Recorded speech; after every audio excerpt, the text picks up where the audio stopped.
tucked away in a hole that feels more like a sauna with no exit.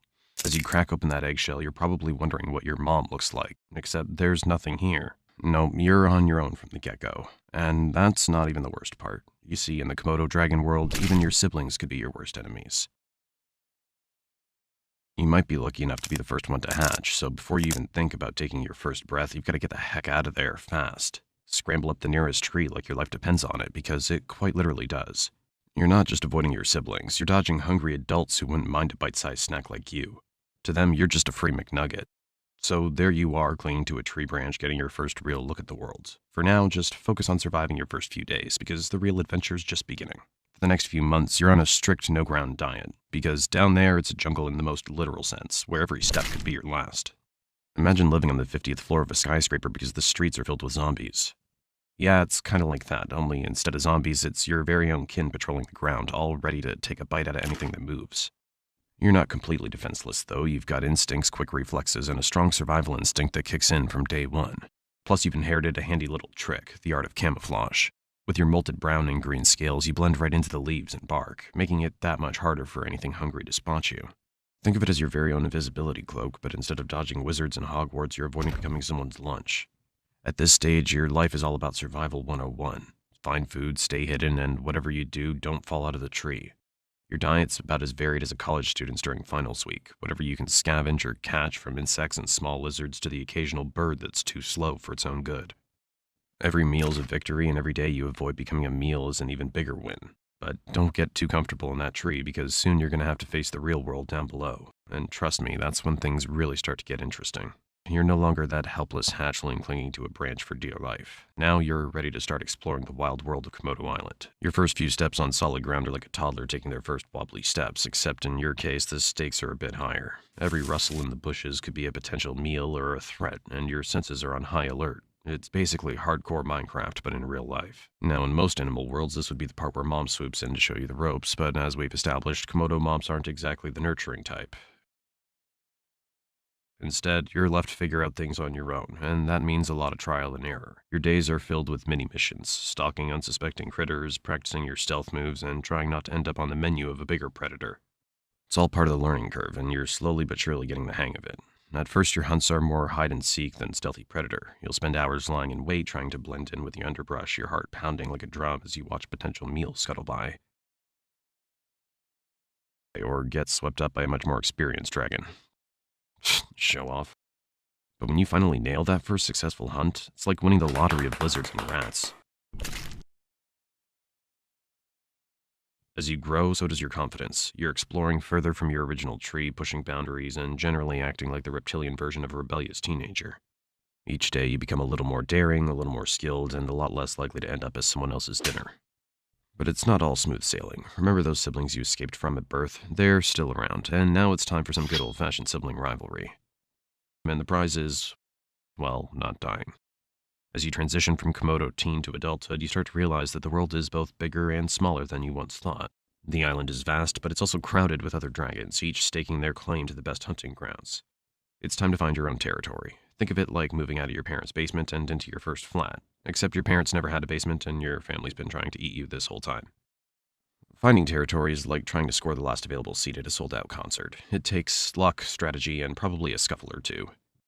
You'll roam across Komodo Island, covering miles of rugged terrain, scanning for that perfect spot. Once you find a potential territory, the real challenge begins. Making it yours.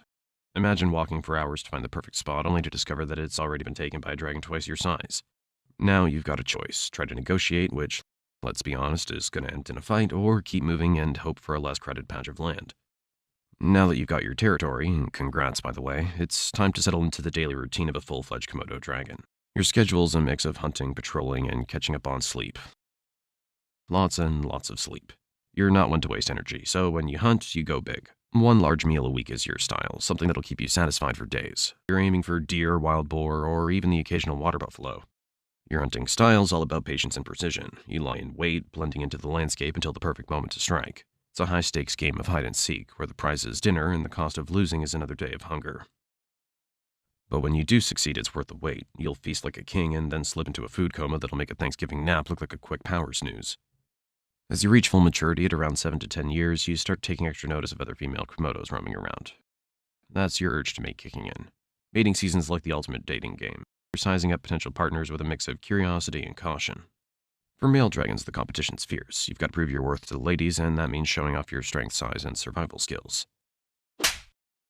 If a female finds you impressive, she might just let you get close enough to mate. Just don't screw up your chance because the competition's tough and your brother might just be waiting in line.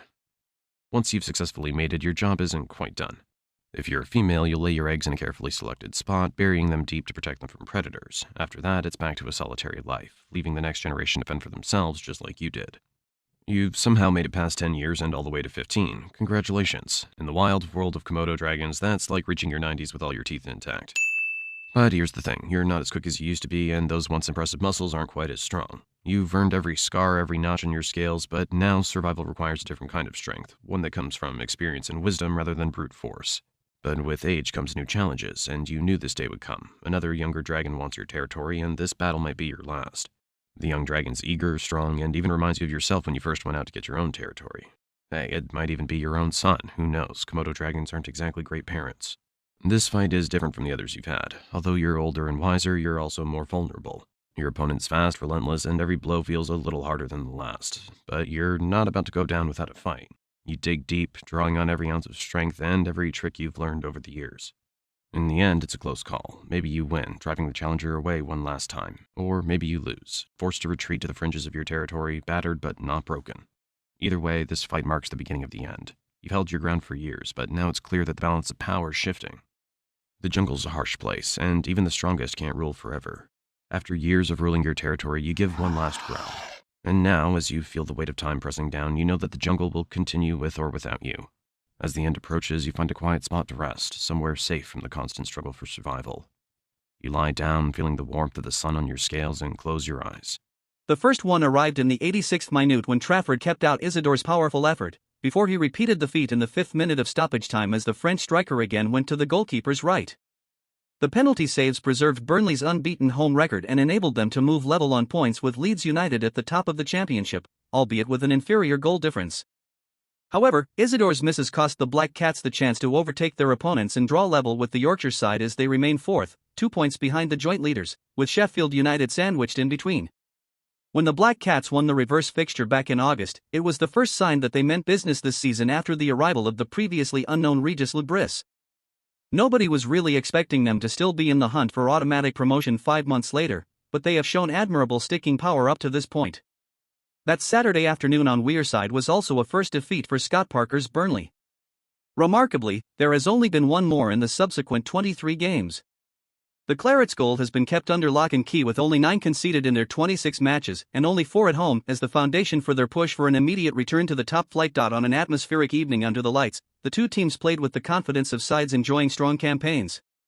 French centre-back Maxime Esteve provided a shining example of defensive quality with a crucial goal-saving tackle on countryman Isidore after the striker had nicked Chris Riggs' long ball past the onrushing Trafford. But Burnley had big chances of their own as Connor Roberts shot straight at Anthony Patterson after Chris Metham had shanked a clearance to the Wales defender. Then Patterson produced an outstanding save as Lyle Foster played in Jadon Anthony, whose effort was destined for the far corner until the keeper's intervention. One criticism that can be leveled at Parker's team is their lack of ruthlessness in front of goal. Promotion teams in any division usually have a better scoring rate than their 1.19 goals per game. In comparison, when they won the championship in 2023 with Vincent Kompany at the helm, their final average was 1.89 goals per game. That was underlined within minutes of the second half, starting as from Josh Brownhill's nod down. Zian Fleming screwed his volley wide from 10 yards when he should have hit the target as Burnley played out an 8th 0-0 draw of the season,